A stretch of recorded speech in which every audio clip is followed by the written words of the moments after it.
In the spring of the year 2000, John Kiriakou was posted to Athens, Greece as a CIA officer. He was stationed in one of the most dangerous cities in Europe for American government personnel, a city where a Marxist terrorist organization called Revolutionary Organization 17 November had spent 25 years murdering CIA station chiefs, defense attachés, and American servicemen with near total impunity. He drove a fully armored BMW 540i, carried 2 firearms at all times, and had survived at least one attempt on his life. He was, by any professional measure, a man who had learned to anticipate danger, and yet the most destabilizing thing that ever happened to him on Greek soil did not involve a motorcycle gunman or a surveillance team.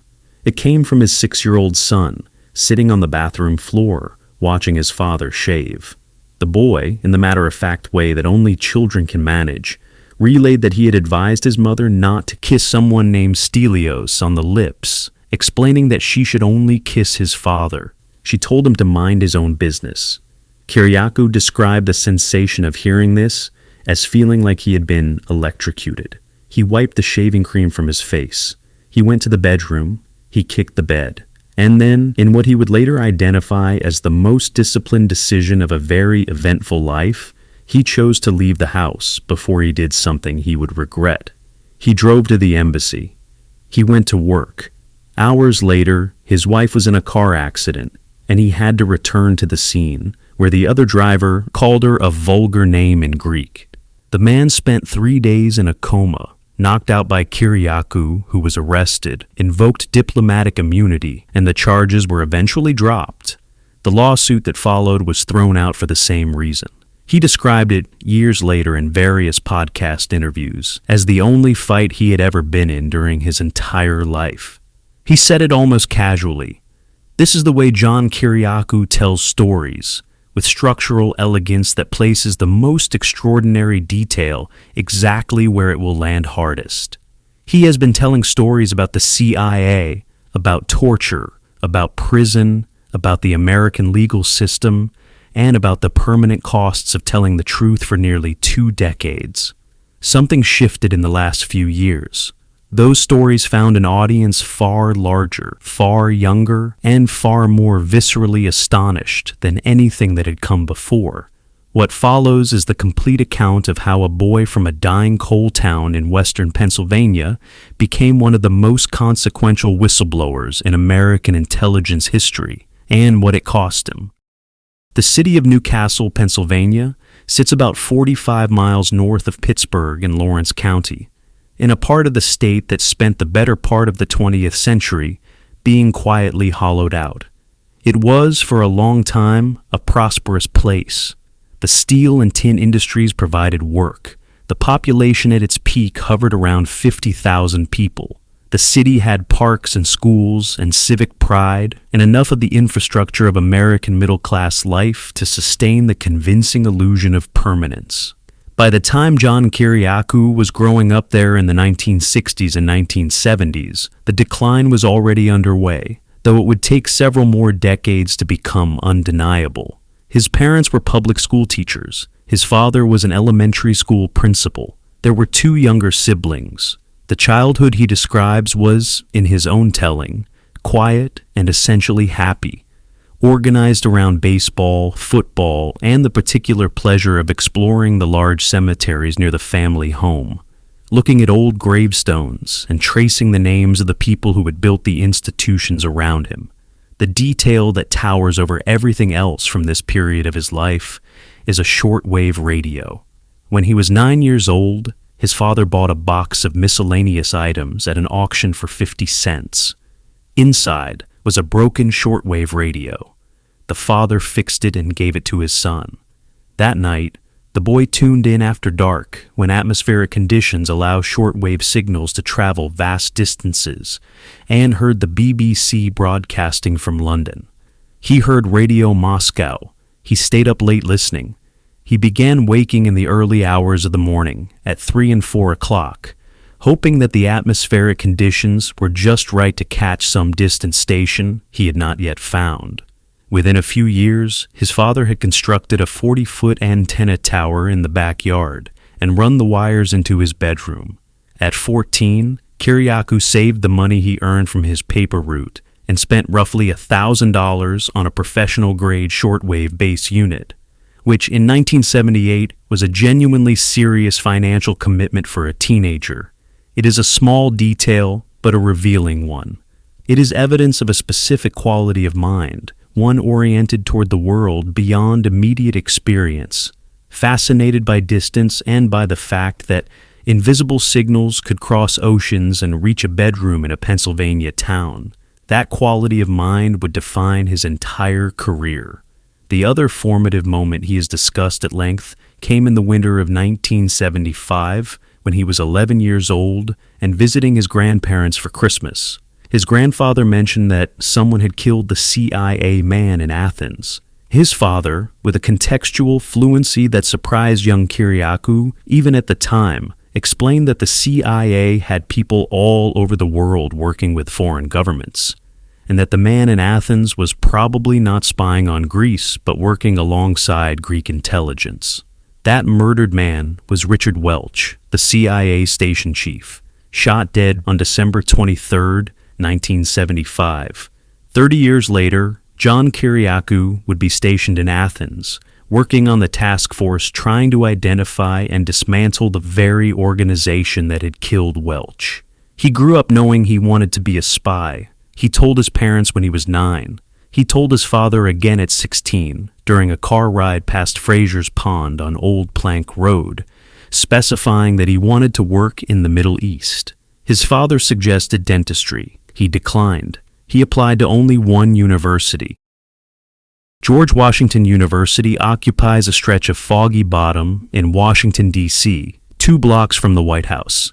In the late 1970s and early 1980s, it was one of only 3 universities in the United States offering a degree program in Middle Eastern studies. For a young man who had decided at 9 that he wanted to be a spy in the Arab world, the choice of institution was less a decision than an inevitability. Kiriakou studied Islamic theology as his concentration within Middle Eastern studies, learned Arabic, and immersed himself in the history and politics of a region that most Americans at the time regarded primarily as the source of a recent oil embargo and an ongoing hostage crisis. He stayed for a master's degree in legislative affairs with a concentration in foreign policy analysis. He worked at the United Food and Commercial Workers Union's international headquarters to help pay his way through graduate school. The recruitment happened during his master's program in a class called The Psychology of Leadership, taught by a man named Dr. Gerald Post.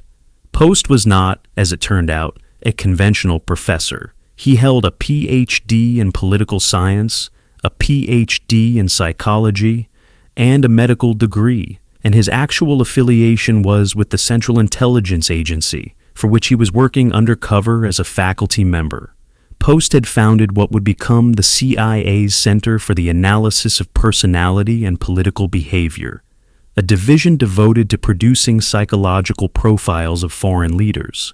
He was, in the mid-1980s, one of the most intellectually distinctive people in the American intelligence community. The class assignment that precipitated the recruitment was conceptually straightforward. Students were to shadow their professional supervisors for a week and produce a psychological analysis.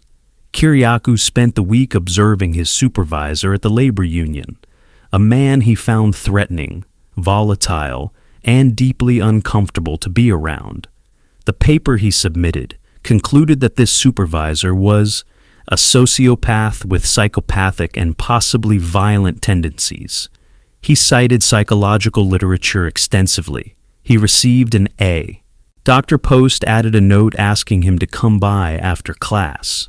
In Post's office, with the door closed, Post explained that he was a CIA officer working undercover, that he was identifying candidates who would fit the agency's culture, and that he believed Kiriakou was such a candidate.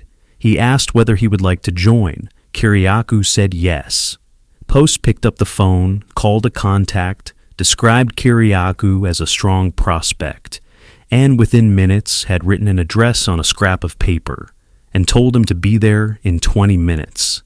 What followed was a months-long process of psychological evaluation, background investigation, physical testing, and polygraph examination. The initial assessment took place in a nondescript office in Rosslyn, Virginia, where 3 evaluators who identified themselves only by professional discipline, a psychologist, a psychiatrist, and an anthropologist, asked him to describe his relationships with his parents, and then asked him twice whether he had ever betrayed a friendship. He answered no both times. They told him that was the answer they had been looking for. They collected urine, blood, and hair samples and sent him home. The polygraph examination, conducted several weeks later at CIA headquarters, was the most nerve-wracking part of the process for him. The examinations were designed not primarily to catch criminals, but to rattle candidates and observe how they responded to discomfort and uncertainty. In practice, examiners would sometimes tell candidates they were reacting to a question they were not in fact reacting to, in order to see whether the candidate would capitulate and construct a false confession or maintain their position under pressure. Kiriakou passed in 40 minutes. Kiriakou joined the CIA in 1990 as an analyst assigned to the Iraq desk, a posting that initially struck his supervisor as so low stakes that he described Iraq as a training account, a place where nothing ever happened. That assessment would be tested within months of Kiriakou's arrival. On August 2, 1990, Iraqi forces crossed the Kuwaiti border in the early hours of the morning. Kiriakou arrived at CIA headquarters to find his supervisor telling him to keep his jacket on. They were going to the White House. He had been to the White House once before, as a tourist. He was 26 years old. In the Oval Office, alongside President George H.W. Bush, Vice President Dan Quayle, National Security Advisor Brent Scowcroft, and CIA Director William Webster, Kiriakou briefed the room. When the president asked about the occupation governor Iraq had installed in Kuwait, Kiriakou was able to answer with unexpected depth. He had written an article about the man a month earlier, purely out of personal curiosity. The governor was a physician, the son of a woman who had been enslaved in the Kuwaiti royal household, a practice common on the Arabian Peninsula until 1955, and had been the college roommate of George Habash, the founder of the Popular Front for the Liberation of Palestine, at the American University of Beirut. When Vice President Quayle heard the name Habash, he exclaimed, and the meeting ended. Kiriakou reflected years later that no one in Newcastle would ever have believed where he was that morning. He spent the first half of his CIA career as an analyst, writing the president's daily brief and other intelligence assessments consumed by the most senior officials in the American government. He covered the Middle East through the administrations of George H.W. Bush and Bill Clinton. He developed a reputation as precise, psychologically acute, and unusually effective at explaining the motivations of foreign actors whose backgrounds and contexts were opaque to most American policymakers. But the analytical role eventually began to feel insufficient. He wanted to be in the world he was writing about. The transition from analyst to case officer, from the person who interprets intelligence to the person who produces it, was unusual in the agency's career structure, but not unprecedented. He applied, was accepted, and was sent through the CIA's operational training program at the clandestine training facility in Virginia, known informally as the Farm. The Farm covered an enormous range of competencies: surveillance and counter-surveillance, weapons qualification, evasive driving, parachuting, lock-picking, and the foundational tradecraft cycle of spotting, assessing, developing, and recruiting human sources. Kiriakou discovered at the Farm that he had a natural aptitude for operational work. He tested first in his class in weapons qualification, despite having never owned or fired a gun before arriving. He excelled at the driving exercises. His instructor suggested he consider competitive shooting. He left the Farm with a lifelong habit of never establishing predictable patterns in his movements. varying departure times, routes, and routines every single day. His Arabic language training deepened to a level that native speakers consistently found striking. During an early overseas posting in Bahrain, he accompanied the American ambassador to a meeting with a senior Bahraini minister of religious affairs who had never in his career encountered an American whose mastery of classical Arabic was at the level Kiriakou demonstrated. This linguistic capacity was far from a mere professional asset. It was, in the way that deep language acquisition always is, an opening into the interior of a culture, its humor, its poetry, its particular ways of constructing trust and signaling respect. His first major overseas assignment as a case officer was Athens, Greece, from 1998 to 2000. Athens at that time was one of the most dangerous postings in the American intelligence world. The United States government spent more on security in Athens than in any other city in the world, including Beirut, a fact that reflected the presence of revolutionary organization, 17 November, which had been responsible for 28 murders since its founding in 1975, and a second organization called Popular Revolutionary Struggle. Both groups had operated for decades without a single member being identified or arrested by Greek authorities. Kiriakou, who had been transfixed by the murder of Richard Welch since hearing about it at his grandparents' Christmas table in 1975, now found himself assigned to the task force specifically charged with identifying and dismantling the organization responsible. He moved through Athens fully armed at all times and maintained the counter-surveillance habits his training had instilled. He worked with both Greek intelligence services and British liaison partners on the terrorism problem, and he recruited agents. The dangers were not abstract. A British brigadier general named Stephen Saunders, who had recently become Kiriakou's neighbor in the city, was shot and killed by 17 November gunmen in June 2000 while driving on a central Athens boulevard.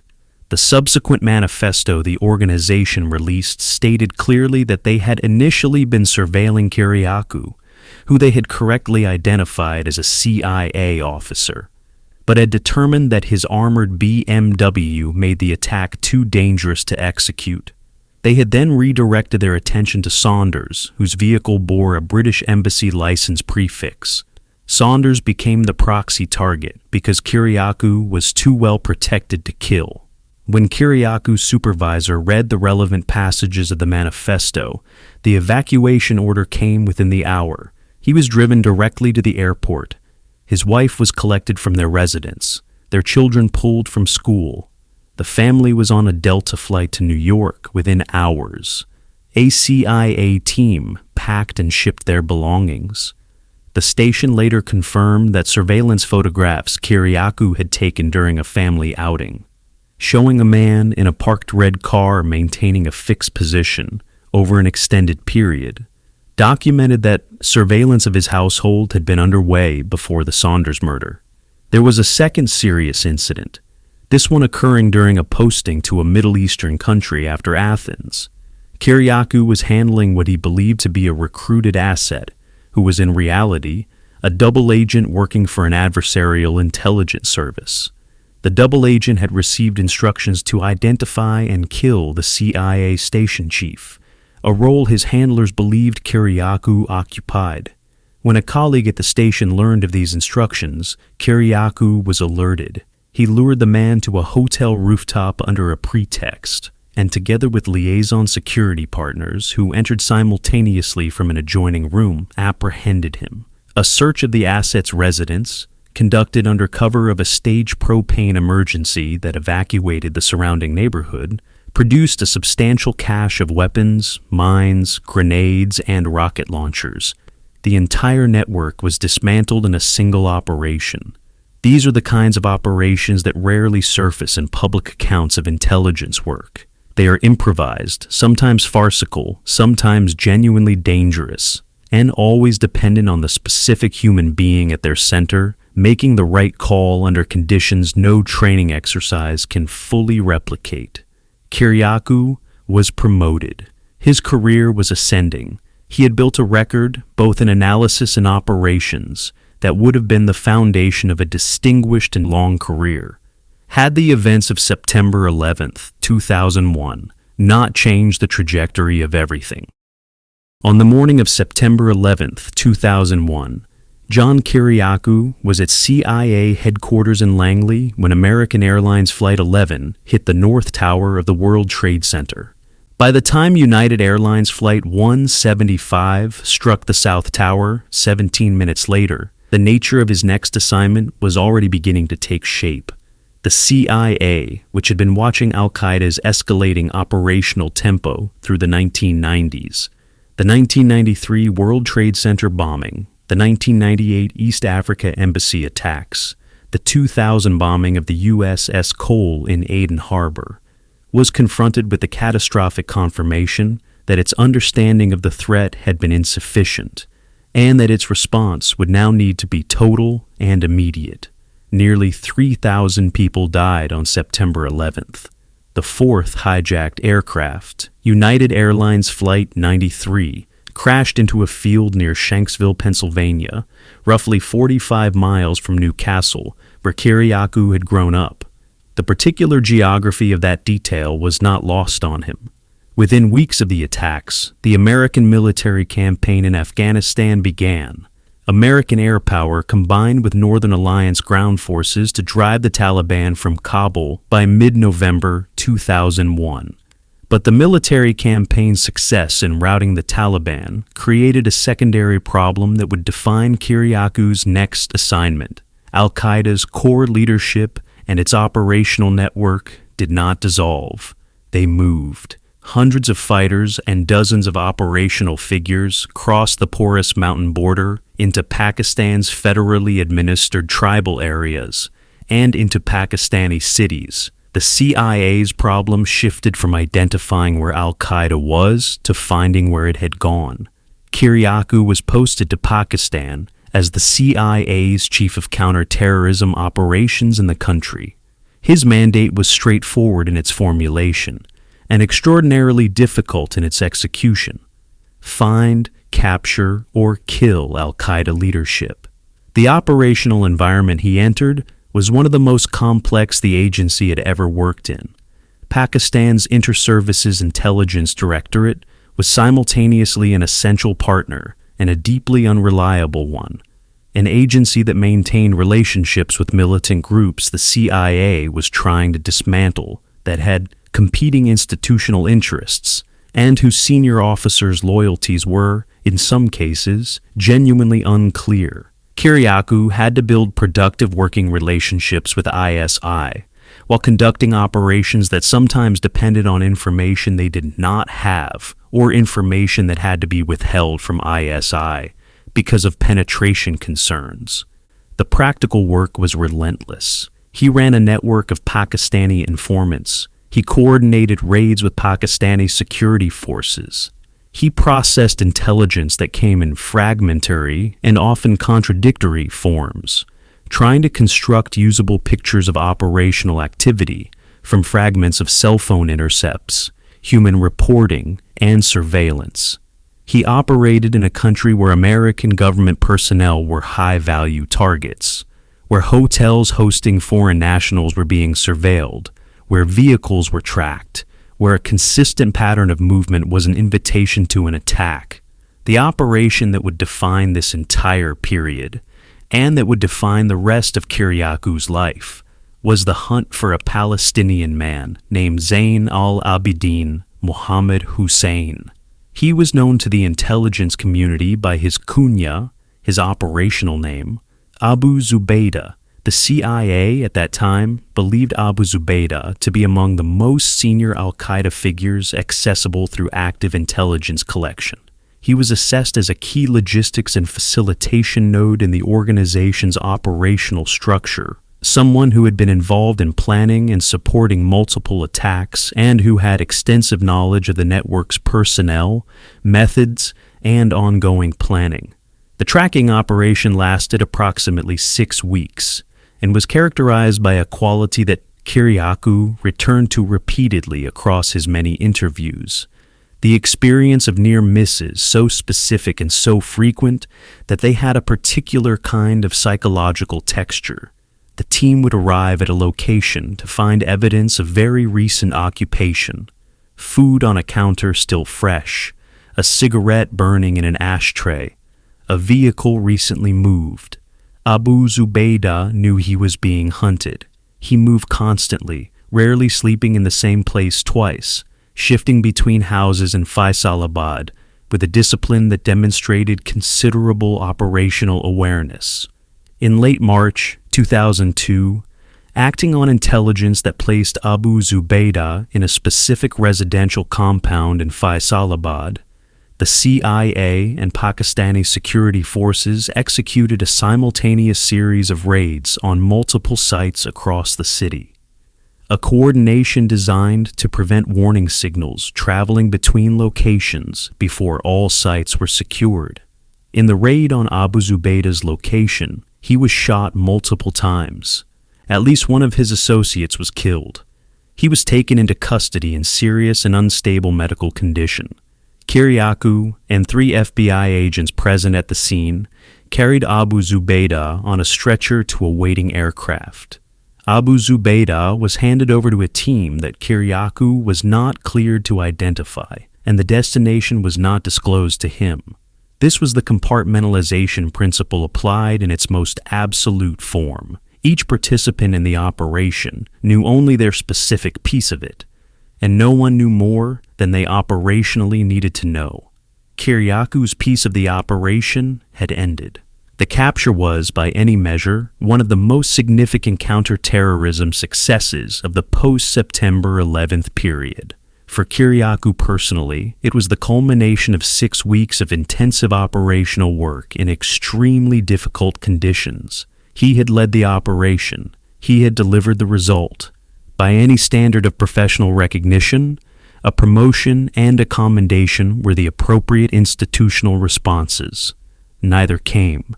What came instead was a question asked in a cafeteria.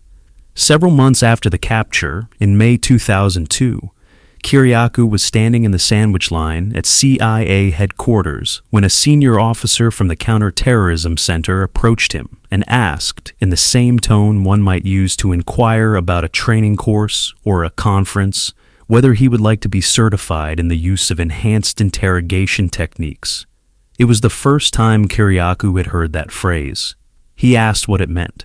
The officer described 10 specific techniques. Some were relatively mild: an attention slap, a belly slap, physical positioning designed to cause discomfort without lasting injury. Others were considerably more extreme. Waterboarding involved strapping a subject to an inclined board, covering the face with cloth, and pouring water over it to produce the physical experience of drowning. The cold cell technique stripped a detainee naked, chained them standing to an eye bolt in the ceiling, in a position that prevented sitting, kneeling, or lying down, chilled the room to approximately 50 degrees Fahrenheit, and drenched the subject with ice water at regular intervals. Sleep deprivation was authorized at durations that, according to American Psychological Association research, exceeded the threshold at which human beings begin to suffer permanent psychological damage. The officer confirmed the program had been cleared by the Justice Department and personally authorized by the President. Kiriakou asked for time to think. He went to the 7th floor, the executive level of CIA headquarters, and knocked without an appointment on the door of a very senior officer with whom he had worked years earlier in the Middle East. He described what had just been proposed. The senior officer's response was immediate and precise. Whatever euphemism was being used, this was a torture program. Torture produced unreliable intelligence. It was a slippery slope. Someone would eventually go too far and kill a prisoner, and when that happened, there would be a congressional investigation, and people would go to prison. The advice was to stay away from it. Kiriakou went back downstairs and declined. He was, as he later learned, the only one of the 14 officers asked that day who refused. The repercussions within the institution were swift. Despite having just led the capture of the most significant al-Qaeda figure in custody since September 11th, Kiriakou was passed over for promotion. The head of the Counterterrorism Center stated in his promotion panel that Kiriakou had displayed a shocking lack of commitment to counterterrorism. A colleague who was also a brigadier general in the Army Reserve told Kiriakou privately that people were calling him the human rights guy behind his back, and that this was not a compliment. A separate senior officer, seeing that Kiriakou's name had been omitted from the promotion list, promoted him out of cycle. But the damage to his standing within the post-September 11th CIA, where the institutional culture had hardened in ways that made his refusal seem like a judgment on those who had complied, had been done. He was effectively marked. The Central Intelligence Agency's enhanced interrogation program is now a matter of extensive public record, documented most comprehensively in the Senate Select Committee on Intelligence's report on CIA detention and interrogation activities, released in December 2014. The program began in 2002, was carried out at a network of secret detention facilities outside the United States, and involved techniques that the Senate report concluded were more brutal than had been represented to oversight bodies, produced little or no actionable intelligence that could not have been obtained through other means, and in several cases resulted in the deaths of detainees. What Kiriakou witnessed from his position as executive assistant to the CIA's Deputy Director for Operations gave him a panoramic view of the program's effects very early in its implementation. In that role, he had access to cables coming back from the black sites. He read accounts from CIA officers who had not expected what they encountered and who were requesting curtailment of their assignments, ending their tours early at significant cost to their own careers, because they could not continue to participate. A secretary who happened to be present during an interrogation session fainted and left the country. CIA officers were writing back to headquarters, expressing shock and stating plainly that they had not signed up for this. The intelligence picture was also deeply troubling. Abu Zubaydah had been providing genuinely valuable intelligence to the FBI under the rapport-based interrogation methods of Special Agent Ali Soufan, including identifying Khalid Sheikh Mohammed by his operational pseudonym, a breakthrough that gave investigators the key link in the chain leading back to the September 11th attacks, and went completely silent within 12 hours of the CIA taking over his interrogation and initiating the enhanced techniques. He remained silent. Soufan was eventually withdrawn from the operation along with all other FBI personnel. The two contract psychologists who designed the program, James Mitchell and Bruce Jessen, ultimately received approximately $81 million from the CIA. They had reverse-engineered the military's SEER program, which was designed to train American soldiers to resist enemy interrogation techniques, and proposed those same techniques as a framework for extracting information from al-Qaeda prisoners. The logical problem at the heart of this approach was that SEER resistance training was designed to teach people to resist techniques that do not reliably produce accurate information in the first place. Adapting those techniques as an offensive interrogation methodology did not address the fundamental problem. People under severe physical and psychological duress will say whatever they believe their interrogators want to hear. At least 2 detainees died from the cold cell technique, specifically from hypothermia. The Senate report documented these deaths. When detainees died in CIA custody at the black sites in those early years, standard practice was to bury them near the interrogation facility with minimal documentation. One case that Kiriakou described across multiple interviews involved a detainee whose death was reported back to headquarters. The response from headquarters was an instruction to place the body in ice while officials determined what to do. When decomposition began, a decision was made to bury the man. Abu Zubaydah's heart stopped during a waterboarding session. He was revived by a physician who was present precisely for this purpose, and the enhanced interrogation continued. The Abu Ghraib scandal broke publicly in April 2004, concerning military detention rather than CIA black sites. The Red Cross, Human Rights Watch, and Amnesty International all published assessments stating that the CIA was torturing its prisoners. In November 2005, the Washington Post reported the existence of the CIA Black Site Network. President George W. Bush said publicly and repeatedly that the United States did not torture. John Kiriakou was by this point out of the CIA. He had left the agency in 2004, primarily because his children had moved with his first ex-wife to Ohio, and he needed to be near them. He had watched and waited for someone inside the CIA or the administration to publicly acknowledge what was happening. No one did. In December 2007, Brian Ross of ABC News called John Kiriakou at home. Ross said he had a source claiming that Kiriakou had personally tortured Abu Zubaydah. Kiriakou told him that was categorically false. He had never laid a hand on Abu Zubaydah or on any other prisoner. Ross offered him the opportunity to come on television and say so. Kiriakou had never spoken to a journalist and did not know this was a standard technique reporters use to secure reluctant interviews. He said he would think about it. That week, President Bush held press conferences at which he was asked about the international human rights organization's assessments that the CIA was torturing prisoners. At the first two, he said the United States did not torture.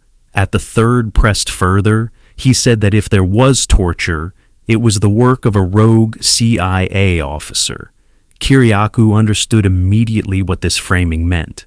The White House was laying the groundwork to identify a scapegoat, and the most visible person associated with the Abu Zubaydah operation, who had already been publicly identified as a human rights dissenter within the Counterterrorism Center, was an obvious candidate.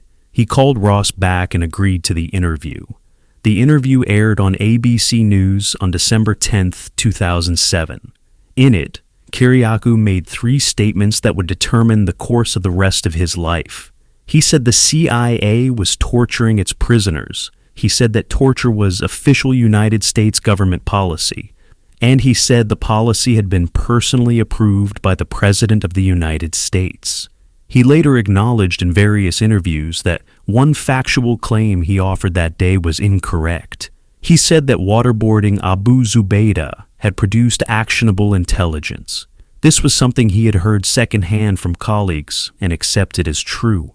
The Senate Intelligence Committee report and the subsequent testimony of FBI agent Ali Soufan established that the actionable intelligence on al-Qaeda's structure and on Khalid Sheikh Mohammed was produced before the CIA took over the interrogation, through Soufan's rapport-based methods, not by the enhanced techniques that followed.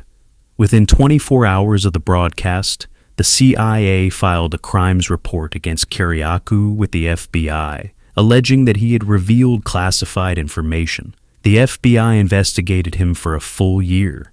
In December 2008, the Justice Department sent his attorney a declination letter declining to prosecute. The letter stated that the information Kiriakou had disclosed was already public through the human rights organization's reports, and more critically, that torture is a crime and that it is illegal under American law to classify a crime for the purpose of concealing it from the public. No charges. He and his wife went to dinner to celebrate. 3 or 4 weeks later, Barack Obama was inaugurated as president. Among his early national security appointments was John Brennan as Deputy National Security Advisor for Counterterrorism. Brennan had been, by Kiriakou's account, the executive director of the CIA during the period when the Enhanced Interrogation Program was created and implemented, and had been among those who advocated for it. He had also been, for professional and personal reasons that Kiriakou traced back more than 15 years, someone who harbored a deep professional dislike of Kiriakou. Brennan sent a memo to Attorney General Eric Holder, instructing him to charge Kiriakou with espionage. Holder's response, documented in discovery materials, eventually disclosed to Kiriakou's legal team, stated that the Justice Department's lawyers did not believe Kiriakou had committed espionage. Brennan replied, telling Holder to charge him anyway and force him to defend himself. The subsequent investigation ran from 2009 to 2012. FBI agents tapped Kiriakou's phones and monitored his email during this period. He was working at the time as the senior investigator on the Senate Foreign Relations Committee under Senator John Kerry. In January 2012, he received a call from the FBI requesting his cooperation on what they described as a matter similar to a previous situation in which he had assisted them. He went to the Washington field office. The two agents who met him said they had just finished reading his book and enjoyed it. Then they told him they were raiding his house at that very moment. He asked to speak to his attorney. That single request was the only reason he was not arrested on the spot. One of the agents present during the interview was later identified as Peter Strzok, who would become publicly prominent several years later in connection with the investigation into Russian election interference. Strzok was heard asking whether Kiriakou had implicated himself. The answer was no, so he was allowed to leave. He was charged with 5 felonies, including 3 counts of espionage. The specific charge that ultimately held was a single count of violating the Intelligence Identities Protection Act of 1982, a law that had previously been used to prosecute exactly one person, a CIA secretary, who, during an affair with a member of Ghanaian intelligence, had disclosed the identities of CIA officers and their sources, several of whom were subsequently executed. That woman received 9 months in prison. The Justice Department initially offered Kiriakou 45 years. He declined. They offered 10 years, then 8, then 5, then 3.5. His lead attorney, the legendary Washington criminal defense lawyer Plato Kacharis, who had represented figures in some of the most significant national security prosecutions in American history, including Aldrich Ames and Monica Lewinsky, told him the declining offers were unprecedented in his 52 years of practice. Usually, the government's offers go up, not down. The declining trajectory meant they knew their case was weak. But the venue was the problem. The Eastern District of Virginia, sometimes called the Espionage Court, drew its jury pool from Northern Virginia communities, where a significant percentage of residents worked in the intelligence community or for intelligence contractors. No national security defendant had ever won a case in that court. Kiriakou's jury consultant, who came through a connection to O.J. Simpson's trial team and worked without charge, confirmed this assessment directly. In any other federal court in America, he would recommend going to trial. In the Eastern District of Virginia, the case was unwinnable. He accepted a plea agreement. He was sentenced to 30 months in prison, of which he served 23.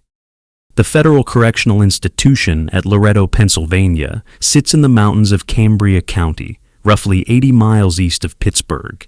It is a low-medium security federal facility, which is to say that by the stark spectrum of American incarceration, it occupies a middle ground between the minimum security work camps and the harder, more violent medium security prisons. That relative designation obscures the essential reality of what incarceration means: the complete and permanent absence of control over any meaningful aspect of one's own existence. Every meal, every waking hour, every movement, every conversation. All of it governed by institutional rules enforced by people with no particular interest in the person before them. Kiriakou arrived at Loretto expecting to be placed at the minimum security work camp across the street from the main facility. At sentencing, his attorneys had requested this placement. The government had not objected, and the judge had agreed. When he presented himself at the entrance, the guard processing him indicated that his paperwork placed him in the main prison, not the camp.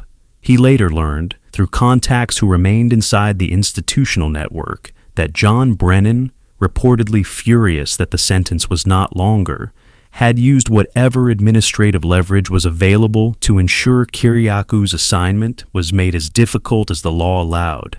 Kiriakou made a deliberate decision in that processing moment. He said nothing. He raised no objection. He understood that visible resistance in a prison intake process was the shortest path to solitary confinement, and that solitary confinement would be considerably worse than whatever the general population presented. He was processed in silence, given his clothing and bedding, and walked to a cell designed for 4 men that was housing 6. 20 minutes after he settled in, 2 men appeared at the cell door. The first had a tattoo that covered his entire neck and extended onto his face. The second had a word tattooed across his eyelids, visible in full every time he blinked. The first man ran through an intake questionnaire in rapid succession. Was Kiriakou gay? Was he a rat? Was he a child molester? Having received satisfactory negative answers to each question, he extended an invitation to sit with the Aryan Brotherhood in the cafeteria. Kiriakou, who had operated in Pakistan, Greece, and the Middle East, who had survived an assassination attempt by Greek terrorists, accepted this information with the equanimity of a man who understood that in an unfamiliar and dangerous environment, temporary alliance is a survival tool. Within a few days, a member of the Nation of Islam appeared with a copy of the organization's newspaper. He conveyed that Minister Louis Farrakhan had designated Kiriakou a hero of the Muslim people, and that the Nation of Islam community would offer no difficulty. The messenger declined to shake hands on theological grounds, but delivered the message clearly. The development that changed everything came from a different direction entirely. A front-page New York Times story had announced, the Sunday before Kiriakou's Thursday arrival, exactly which facility he would be assigned to. An Italian-American inmate named Mark Lanzalotti, a man who had no obligation whatsoever to do what he did, had read the story and taken it upon himself to circulate through every Italian-American inmate in the facility and educate them about a distinction they apparently had not previously considered necessary. The CIA was a foreign intelligence service that had spent decades fighting the threats that kept America safe. The FBI was domestic law enforcement, cops, and in the moral taxonomy of a federal prison, cops were rats. The CIA was not the enemy. Kiriakou was to be welcomed.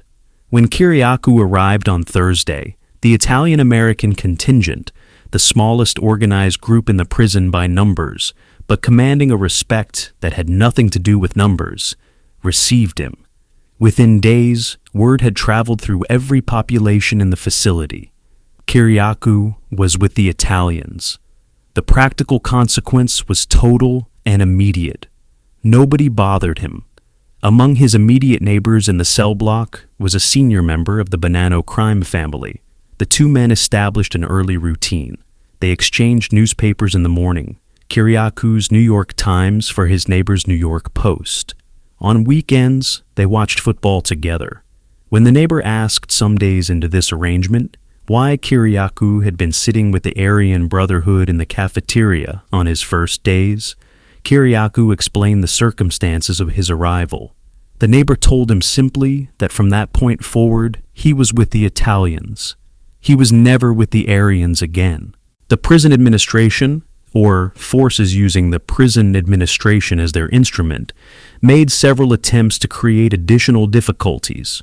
On one occasion, Kiriakou was summoned to the lieutenant's office and shown a photograph of another inmate, an Iraqi-American serving time on a terrorism-related charge. He was told that after a brief encounter with Kiriakou the previous day, this man had telephoned a number in Pakistan and received instructions to kill Kiriakou.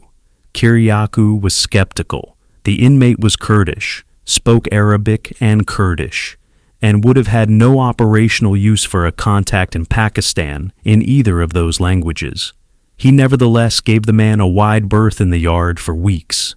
Eventually, he approached the man directly and asked whether the prison staff had told him a symmetrical story, that Kiriakou had called Washington and arranged for his death. The man confirmed that this was precisely what he had been told. Both men understood immediately. The administration, or someone directing the administration, had attempted to manufacture a violent confrontation between them. The Iraqi-American inmate was transferred out of the facility within days of that conversation. A second incident occurred in the yard.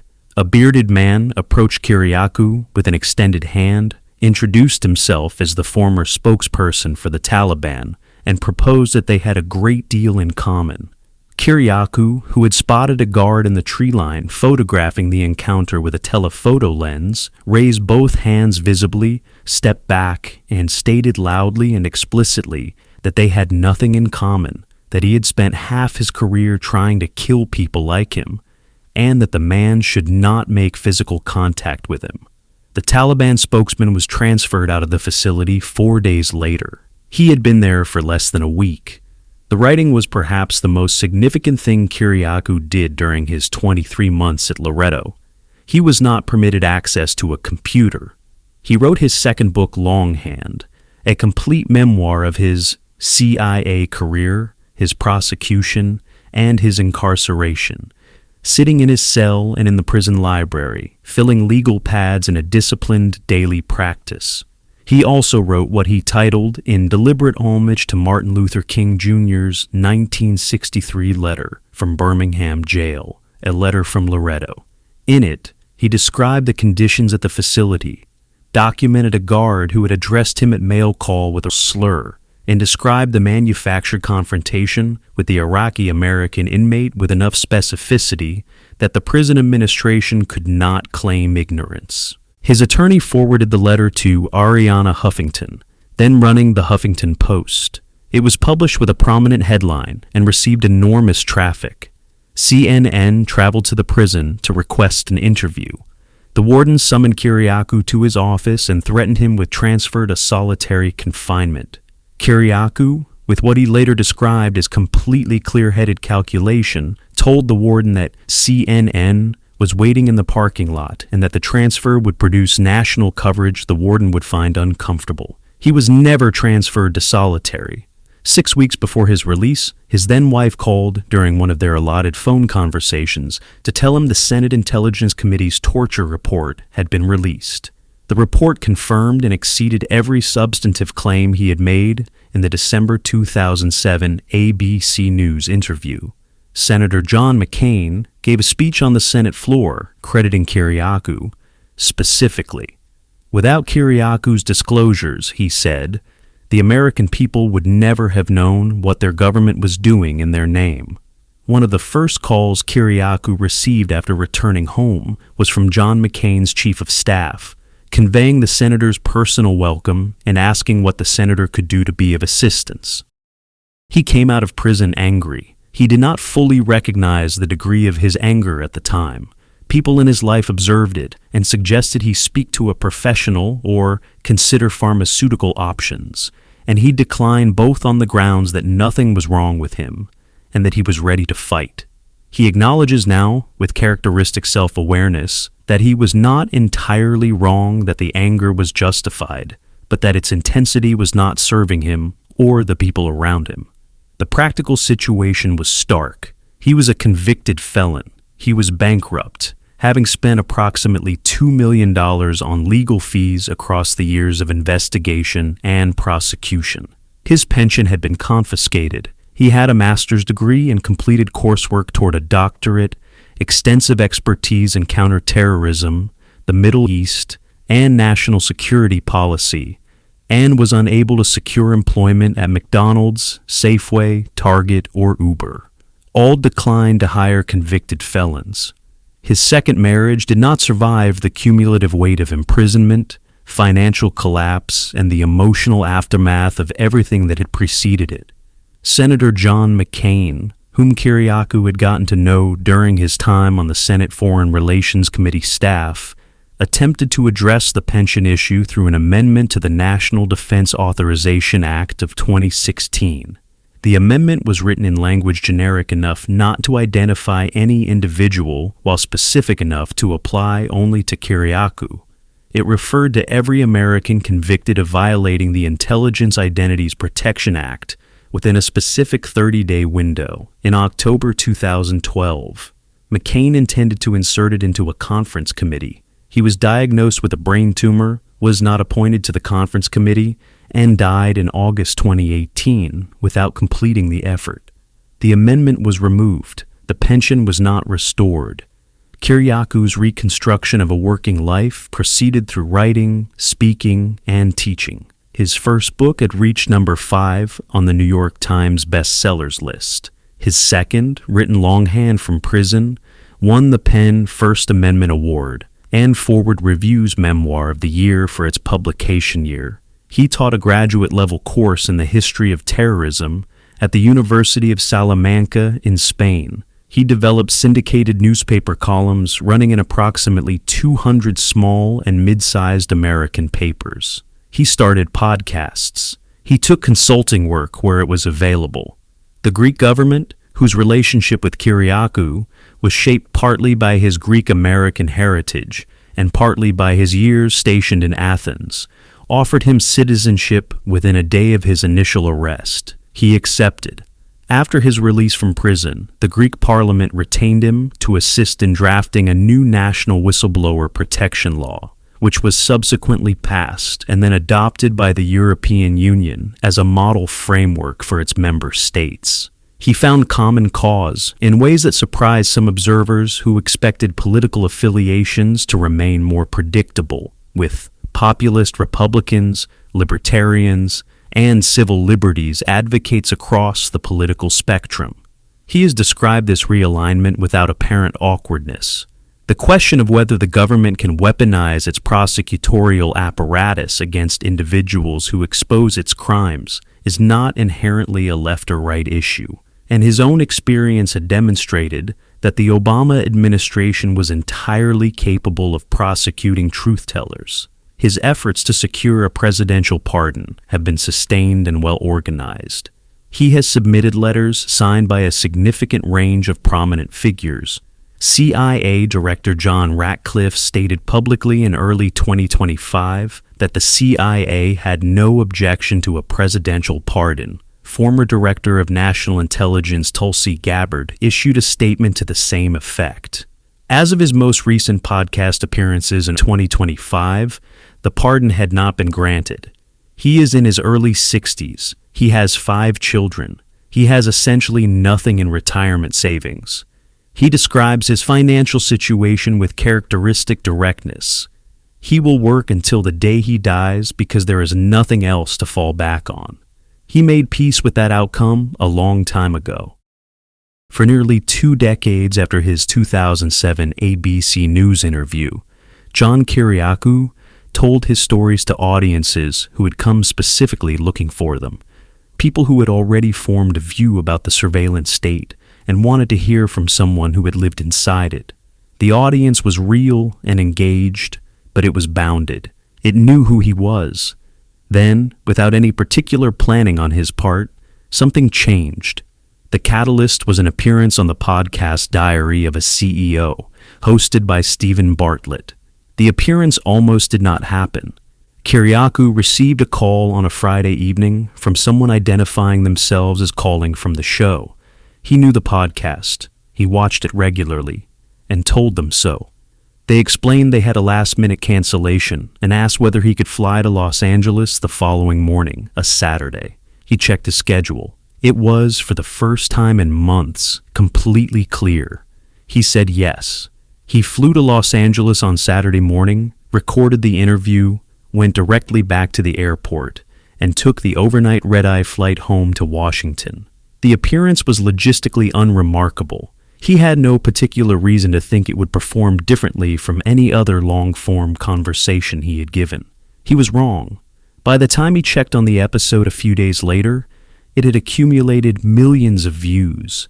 Young people, many of them encountering Kiriakou for the first time, many of them not yet born when he blew the whistle on the torture program in 2007, some of them not yet born when the September 11 attacks occurred, had taken clips from the interview and distributed them widely across TikTok and other social media platforms. The clips circulated in forms that range from straightforward excerpts to remixed versions in which Kiriakou's voice had been pitch shifted to sound like Alvin and the Chipmunks, or slowed to produce a deep theatrical rumble. He described these remixed versions in later interviews as having been done in good fun, which, based on the evident warmth with which he described the phenomenon, they clearly were. The outlet complex published an article about the moment under the headline, "Whistleblower Becomes TikTok Sensation with Frequently Shocking, Sometimes Hilarious, CIA Insight." The headline captured something real about the specific quality of the audience's response. The stories Kiriakou tells are objectively extraordinary. To an audience encountering them without prior context, the natural response is a kind of delighted disbelief. By the time Kiriakou discussed the phenomenon in subsequent interviews, the Diary of a CEO episode had accumulated 5.5 million views. He described a realization that had come to him in conversation with an engineer named Chris Arnon. He had been mistaken in assuming, over his years of public commentary, that he was simply repeating the same stories to the same audience. That assumption was wrong because it misunderstood how audiences work. The audience does not stay fixed. Every day, people who have never heard of John Kiriakou encounter the story for the first time. Every day, there are people for whom the question of what the CIA did to its prisoners after September 11th, and what happened to the man who told the public about it, is entirely new. The Diary of a CEO appearance reached a substantial portion of those people simultaneously, and TikTok distributed the results across a platform optimized for exactly the kind of short, shocking, specific narrative that Kiriakou's stories naturally produce. There is a moment that John Kiriakou returns to in his interviews with some frequency, and it serves as a kind of anchor for everything else. The night before he left for prison, the director of the CIA's Counterterrorism Center, a senior officer who had once been his colleague, posted a message to him on social media with a laughing emoji, advising him to be careful in the showers. Kiriakou gave himself a few hours to calm down. Then he wrote back a single sentence, that he was on the right side of history, and the other man was not. He has described what followed with quiet directness. He felt at peace. He went to prison the following morning. The claim of being on the right side of history requires history's cooperation to validate. In Kiriakou's case, the cooperation has been extensive. The Senate Intelligence Committee report confirmed the factual basis of everything he said in the 2007 ABC News interview. The conclusion that the CIA's enhanced interrogation program produced no actionable intelligence that could not have been obtained through other means is now formally part of the congressional record.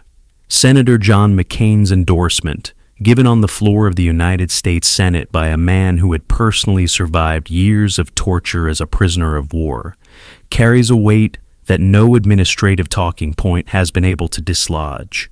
The counter-argument, made most often by former CIA and administration officials, is that the program was a necessary response to an unprecedented threat at a moment of extraordinary national emergency. Kiriakou's response to this argument has been consistent for 18 years. The law does not contain an emergency exception for torture. The Federal Torture Act of 1946 does not say unless you really need to. The United Nations Convention Against Torture does not include a clause for special circumstances. The United States executed Japanese soldiers after World War II for waterboarding American prisoners of war. In January 1968, a photograph of an American soldier waterboarding a North Vietnamese prisoner ran on the front page of the Washington Post. Secretary of Defense Robert McNamara ordered an investigation. The soldier was arrested, convicted, and sentenced to 20 years of hard labor at Leavenworth. In 2002, the same act was declared legal by the same government. His point is not that the decision-makers were monsters. His point is that the decision was a deliberate choice to place the CIA above the law, and that the consequences of that choice did not evaporate when the program ended. He also notes that not a single CIA official, administration lawyer, or political decision-maker who authorized or implemented the torture program was ever charged with any crime. The one person who was prosecuted was the person who told the public the program existed. John Kiriakou is, in his own description, a third-generation Democrat who left the Democratic Party after the Obama administration prosecuted him. He has found common cause with people he never expected to agree with, and lost the company of some he expected to keep. He describes himself as having learned that civil liberties are not a partisan concern, and that the machinery of the state is indifferent to the politics of the person it is being turned against. He has 5 children. He has a long-term partner he describes with evident warmth. He produces podcasts frequently and maintains his newspaper column and teaches when he can. He is pursuing a presidential pardon. He will almost certainly work for the rest of his life because there is nothing in a retirement account that could otherwise support him. He says, with what sounds like complete sincerity, that he would do it again. That claim carries a different weight in his case than it does when people say it abstractly about things they have not yet had to survive. He has had nearly 2 decades to contemplate the full ledger, the divorces, the prison time, the permanent financial damage, the professional exile, the pension that was taken and never restored, the children who grew up with a father in federal custody. He has looked at that ledger, and he says he would do it again. Somewhere in western Pennsylvania, in a town that has been dying for the better part of 50 years, there is no longer a 40-foot shortwave antenna tower in a backyard. The signals it once helped receive are still traveling through the atmosphere regardless. The boy who used to wake at 4 in the morning, chasing signals from distant countries, has become someone else entirely, and has also not changed at all. History appears to have already begun making its assessment.